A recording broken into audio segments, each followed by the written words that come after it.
Tumungo ang legal counsel ng The Kingdom of Jesus Christ dito sa Buhangin Police Station sa Davao City kung saan sinabi ng Philippine National Police ay nakadetain ang co-accused ni Pastor Apollo C. Quibloy na si Pauline Canada. Pero napag-alaman na hindi kailanman dinala dito si Canada. Huwebes ng hapon nang makarating sa legal counsel ng The Kingdom of Jesus Christ ang balitang naaresto na ng kapulisan ang kapwa-akusado ni Pastor Apollo C. Quibloy na si Pauline Canada sa kanyang pamamahay sa isang subdivision sa Davao City. Pero itinanggi ito ng Philippine National Police Region 11. Hindi ako na-meet ni General Torre kasi wala daw siya. Yung kanyang secretary na pulis ang nag-meet sa akin at sabi, wala kami nadakip. Alam mo, grabe ho ito ha. Dapat kasuhan to ng, ito kasing KOJC, sobrang bait din minsan eh. Pero sana po KOJC, kasuhan nyo ito. Kidnapping po ang ginawa dyan kung sakasakali. Yung dinamput ka, tapos although may warrant naman, di ba? Tapos hindi ko alam, maybe not kidnapping. Okay, sorry for the term ha. Pero parang ganun kasi yung datingan eh. Kinuha ka, tapos hindi sinabi sa abogado mo. Eh kasi dapat may abogado yan eh.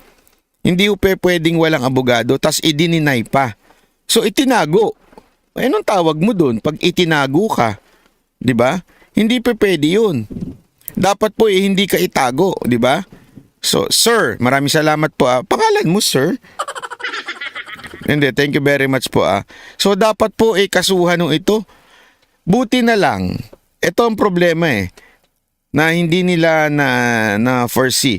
Buti na lang may video. May video na dinakip. Ibig sabihin, kinuha o inaresto yung si Canada. Okay? So, kung wala palang pruweba na yun, baka malamang hindi na nila sinabi. Kahapon pa yan eh. Kahapon daw ata nahuli, gabi dininay ng dininay, tapos ngayon lumabas sa balita na sinabi na nila na nahuli nila. 'Di ba? Kaya nakakatuwa po dahil itong mga kababayan nating KOJC alerto sila. Junebag, salamat po. Alerto po sila na pagka may mga ganyan, i-video nyo kaagad. Mga taga KOJC, anything that is happening sa inyo, i-video nyo kaagad. Sigurado naman kayo may access kayo sa mga bossing ng SMNI. I-send nyo kaagad sa SMNI. At kami mga vloggers din, we would spread it kasi wala na talaga tayong maasahan sa media. Kami na lang pong mga vloggers ang tutulong sa inyo. Siyempre, SMNI, matik yan. Tutulong yan sa inyo. At kami na mga vloggers, ibobomba rin namin yan sa social media. Kaya dapat eksperto lagi kayo sa pagguha ng video. May mga shortcut yan. Hindi ako nagbibiro. Dapat, since may cellphone kayo, kare, sa ganyan, di ba? Sa iPhone, pagka ginanyan mo, camera na yan, kahit nakalock. Oh, di ba? Ganun dapat, alam nyo. Sa iPhone yun, pag nakalock, di ba? Ganun yung kagad. Alam ko, meron sa Android din yan eh. Para anytime na may mangyari, video kagad kayo ng video. Dahil yan na lang ang ating weapon dito sa mga mapang-abuso sa batas na kapulisan at ilang kapulisan at itong si Secretary Abalos.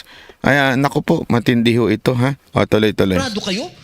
Wala kami nadakip, sir.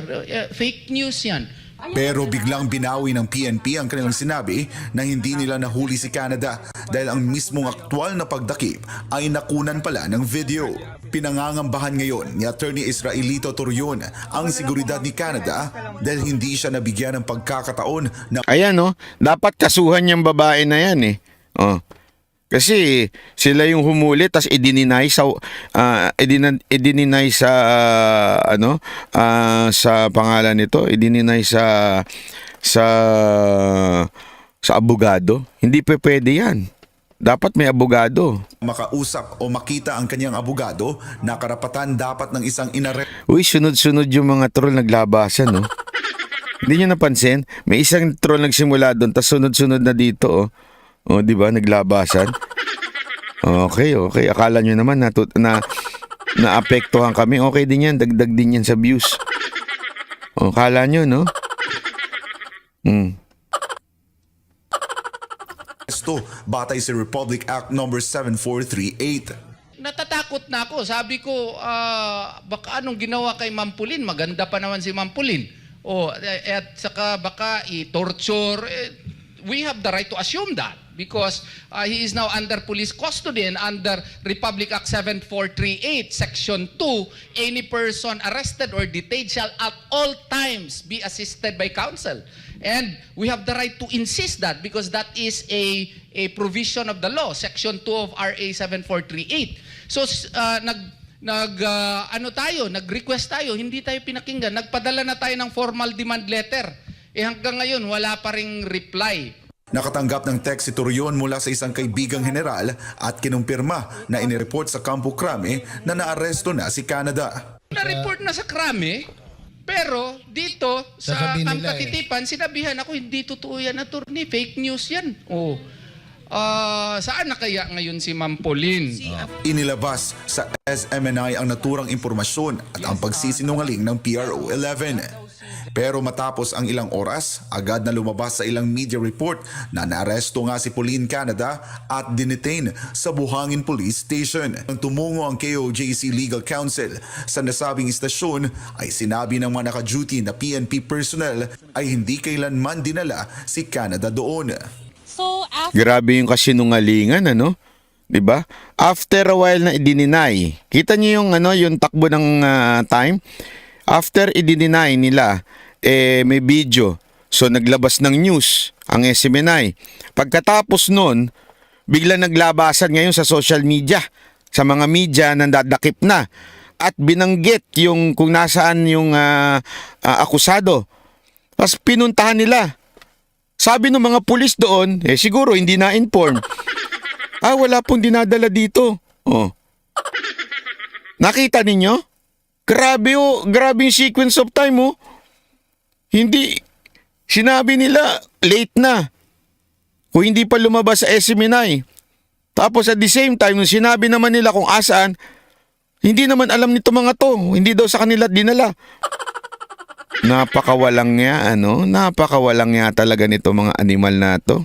after lumabas sa balita na dito nga nakadetain si Miss Pauline Canada, Sino ba to? Abogado ba to? Ma'am, ikaw na magtanggol sa naaapi kong puso. Gago! Hindi, pwede bang kunin si madam? Kasi nilalait ang aking puso. Yeah, joke lang po ma'am ha, attorney, joke lang. legal counsels, she has the right for Yeah, I think so. makausap yung mga lawyers niya. So, pumunta kami dito kaagad para i-check kung nandito nga talaga siya at hopefully makausap. But yun, upon checking, hindi pala daw talaga dito dinala ever. At any point in time, hindi siya dinala dito. Dagdag Grabe Hudas talaga, no? Mga sinungaling kayong kayo? Attorney Lara Orea de los Santos, bilang protocol ay dapat dinala muna sa pinakamalapit na police station si Canada kung saan siya inaresto. Okay, so actually, usually, the protocol kasi is, pag nadakip yung tao, dadalhin siya sa nearest police station. And since nadakip siya sa Emily Holmes Buhangin, supposedly, dito talaga siya ide-detain. But ang sabi nung mga nakausap natin kanina na officers, wala daw talaga, hindi din daw nila alam kung bakit hindi dito na-detain si Miss Pauline Canada. And actually, gumawa na rin daw sila ng blotter, but we still have not seen the police blotter. Grabe yan, Nakikita ninyo yung nangyayari? Mantakin mo dapat dun daw sa tabi ng kung ano yung nakakasakop dun sa lugar. Pero hindi daw Hindi dun dinala. Hindi alam ng mga pulis. So, baka naman hindi naman pulis ang dyan. Baka naman kidnapper ang kumuha dyan. Di ba? Ito si Boss Dada, pamay ng pamay ni. Kaya attorney. Hindi ito lang ang tanong ko dito. Ito yung napaka-simpleng tanong. Baka naman hindi mga pulis ang kumuha. Baka mga kidnapper, mga abusayap, di kaya? Kasi Bawat presintong tanungin ng KOJC, hindi nila alam kung saan. At hindi sa kanila dinala. Huli na lang nung dinala. Nung lumabas sa telebisyon, di ba? Di ba ho? Sana kasuhan nyo ho ito mga ano na to. Madam, attorney, ano pangalan? Attorney Santos ba yan? Sorry medyo. Attorney Santos ba? Sorry Kasuhan nyo po yung mga kapulisan na yan. Sasamahan ko po kayo. Samahan ko po kayo magkaso. Na hindi talaga dito dinala ever. Paliwanag naman ito Ayun, Attorney de los Santos. yun na ang sinumang lalabag sa Republic Act 7438 ay mapaparusahan ng 8 hanggang 10 taong pagkakakulong. Yun, dapat ipakulong talaga yan. 8 to 10. At saka alam mo, dokumentado yan. Kaya maganda dokumentado Merong video Tapos may video SMNI. KOJC naman. Kasi, Boss Dada, sabihin mo naman kasi bait-bait ng KOJ. Kasi mga taga KOJC talaga, hanggang kaya nila magpasensya, gagawin nila Oo, tinitis nga nila ibang mga vlog. Ay, joke lang. Tama na. Munti ka na naman tayo dun Gago! Hindi ganyan kasi talaga mga taga kay OJC, ang babait Boss Dada, sabihan mo naman yung mga taga kay OJC, i-demanda na ho nila to. Sige na. Kailangan pagbayaran ng mga ganitong mga makasalanan sa mundo. Wag lang puro patawad.